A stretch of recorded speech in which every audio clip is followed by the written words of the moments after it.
Thank you, Apus. The pulse of the young seafarers. I've got a pretty interesting topic to discuss today.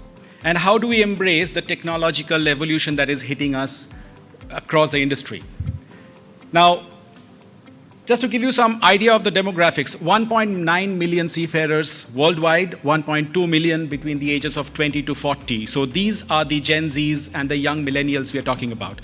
Understanding their thought process has got tangible benefits, commercial benefits, and not understanding them has got equally bad consequences. Let me give you an example. We were working with a company that had a ship in Rotterdam, and post-trade inspection was expected on board. We had asked the master to confirm. The master had confirmed that everything was all right, there was no problem. Now, this ship was following a process which we implemented where we divide the vessel into certain physical areas and sections, and we implemented some digital tools to that were implemented on board. Now, the third officer on board, who was 23 at the time, pointed out that there was a crack in the rescue boat at the point where you tighten up the lashings. Now, this is a very common area to have a crack. A couple of days later, the post-trade inspectors came, and there was really nothing to explain because we had workshops on board, we had repairs going on. So we avoided a detention, and for a ship that is earning $80,000 a day, a detention is pretty serious. But we also very effectively proved that we had managed to create a culture on the ship so that junior officers come forward, and juniors, essentially the young millennials, are prepared to come forward. So our work for the last couple of years has been to work with the compliance departments, the vetting departments, the HSEQ departments of the companies, and assist them with digital scalable tools that improve inspection results, but more importantly, improve the organic condition of the vessels very organically. And in the process, we found that having a deep empathy for the seafarers, understanding the pulse of the young generation of seafarers is not just a good idea, it has tangible commercial benefits, it can boost safety, but also make the ships more viable. We had books written on that, we have research papers published on this topic, and so on and so forth. So that's the topic I'm going to discuss today. And during the process, I want to bust a few myths and essentially, probably, hopefully by the end of the session, change a couple of things that we otherwise think. Now, it's not uncommon. We all know that they are digital natives. They swipe before they write. They feel comfortable interacting, building relationships online. They're global citizens. They wish to stay connected online. We know this. Also, another thing, they are extremely visual communicators. The younger generation, essentially, especially the Gen Zs, are extremely visual communicators. Even us, for that matter. Think about this. Your phone, every app on your phone, every website you're interacting with, even a brochure that you will probably get during the session is trying to capture your attention in some way or the other through audio-visual means. There's audio-visual content everywhere. In the process, what has happened is that the appeal and the demand for text-based instruction has gone down.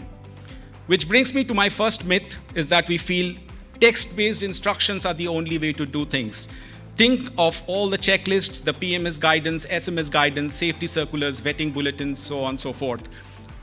Essentially, a lot of text-based content that is placed on board to read and for the seafarers to perform in a certain way. If you have ever complained that they are not being as effective as you might think, things are not going to change for the better. So my suggestion is, please think of going audio-visual on content. When I say this, we have actually procedures to do that, we can discuss that, but as much as we can go audio-visual, the acceptability will be far, far better. Now, another interesting thing that happened over the last couple of years, and this is not just for the young millennials or the Gen Zs, it's true for probably most of us in this room, is the need for validation and self-image, the need for constant validation. Every blue tick on your WhatsApp, every comment on your Facebook post, every like on your Instagram reels, they are giving you this small dose of dopamine, making you feel validated, making you feel appreciated. And this is a very, very impactful thing. It has been going on, and it's so powerful, in fact, that people suffer from trauma for lack of validation. You'll hear things like cyberbullying, FOMO. I believe everybody knows what is FOMO, right? Fear of missing out. And Consequently, if you have a teenage son or daughter, by a show of hands, how many here has a teenage son or daughter at home? Okay, great. So I believe you'll agree with me that your son or daughter is more likely to ask the internet for a certain answer before they come to you for that answer. So the question is that why are they shy of asking questions, and why are they more comfortable finding that out themselves? Something to think about, right? They are also more empowered to raise their voices when needed, and they prefer authenticity. Now, there's a lot of fake content around them. There's a lot of fake content on the internet. Authentic content engages, and we have become more and more perceptive towards authentic content. Which brings me to my second myth, and we must understand the sense of it. The myth is that onboard mentorship is always very effective. Now, let me get this right. Captain Andre made the point about mentorship. When onboard mentorship happens, there's nothing like it. It's brilliant. It's the only way to do certain things. We have all been taught by our seniors. But there are psychological barriers to it, because asking questions for a young generation seafarer is putting them in a spot and making themselves vulnerable. Now, many seafarers are scared to make themselves vulnerable, especially if a junior seafarer has been put down or ridiculed for asking a question. He is far less likely to go back and ask that same question as opposed to the generations before. There are also cultural barriers, language issues, interpersonal problems, wrong mentorship, seniors not knowing what they have to teach, and so on and so forth. So we could help with smarter tools and smarter guides to educate them with on-the-job skills, things that cannot be explained using written procedures and checklists. Attention span, of course, is at an all-time low. There was a Microsoft study in 2015 that said attention span is only about a few seconds right now, which means that you have to engage them every few seconds if you want to hold their attention. But with that also comes the ability that today we are faster in doing multitasking. We can shift our focus from one thought to another with less friction and less delay between the thoughts. So that's something that has happened over the last 10 to 15 years. Coming to learning methods, interactive digital learning methods using technology as an enabler is interesting. Self-education, autonomy, flexibility in learning, the do-it-yourself ethos, personalized learning, customized learning that is tailor-made to your needs as opposed to a cookie-cutter approach that everybody should pass through. That's interesting.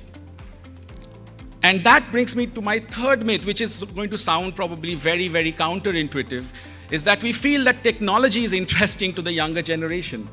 And why I'm saying this is a myth is, see, technology is interesting to you if you have lived the era before technology. My 1-year-old son will never know a world where he cannot see his father on the phone. Having his father on the phone to see and see a video of his father is just how phones work. That's not technology. That's nothing different in it. So just because you have spent this $2 million putting the best VR gadgets and the best equipments on board does not guarantee success, does not mean that people will be even interested in it. And I've worked with some of the best VR companies and the AI companies. They know it very, very closely. It's beyond technology. What engages is the creativity. When they enter the world through that gadget, what are they seeing? Is that interesting? Is there creative storyboarding inside that? Is somebody thinking of what that content looks like? Because that's more interesting. That is what engages us. So I want to come down to some sharp, direct, and smart solutions to demonstrate how actionable learning might work. So smart apps that we have used on board, dividing the vessel into physical areas, essentially giving them direct and impactful mentorship, showing them, visualizing the entire operations for them in short chunks, keeping within their attention span, authentic content that is taken on board, and a direct approach to mentorship. Senior officers consistently give us this feedback that it saves them time, adds to efficiency, and the juniors say that it helps them jump into their jobs and help them learn at their own pace. Another solution I can talk about is a maritime AI, which by a show of hands, how many here are using ChatGPT on a regular basis? Awesome. So if you have used ChatGPT, this is an AI bot that can learn your procedures, your techniques, essentially thousands of pages of your manuals, and talk back to you like a human being. So it's a very direct answer, direct question, direct answer kind of an approach. There are immense possibilities here. You can get the entire main engine manuals into it, and it can act as a troubleshooting bot for the chief engineer. You could have training, a cadet could ask a question like explain a safety contour like I'm a 10-year-old. You could use it for customizing mentorship, like creating a training outline specific to a certain company on SIRE 2.0 for second officers, for example. You can use it as procedure enhancement tools and so on. Now, these are not just possibilities, these are realities. We are working on these models already. In fact, last month I was in London presenting to the OCIMF, and turns out that this application-focused approach that we are taking to upgrade the skill levels of the seafarers is extremely relevant in the light of SIRE 2.0. Now, I want to leave you with 4 cardinal principles to engage the younger generation. Being accurate with the information that we are giving them. We cannot go wrong there. We have to be absolutely impeccable in the information that we are giving them. Using technology as an enabler, adaptable technology, scalable technology that almost has the effect of fading out into the background while the user accesses the content. And what kind of content? Content that is relatable, that resonates with the younger generation, that's engaging to the younger generation. And even if we have all these 3 right, there's a 4th component which is very important. Be consistently taking feedback loops, because your first iteration of anything might not be the right one. So we have to be very organic in taking feedbacks, especially from the younger generation of seafarers, if we have to understand their pulse. So I want to leave you with this one thought, that if we are mindful of the pulse of the young generation of seafarers, we would be far more effective with the same amount of money, time, and energy we spend than otherwise. Thank you. Thank you.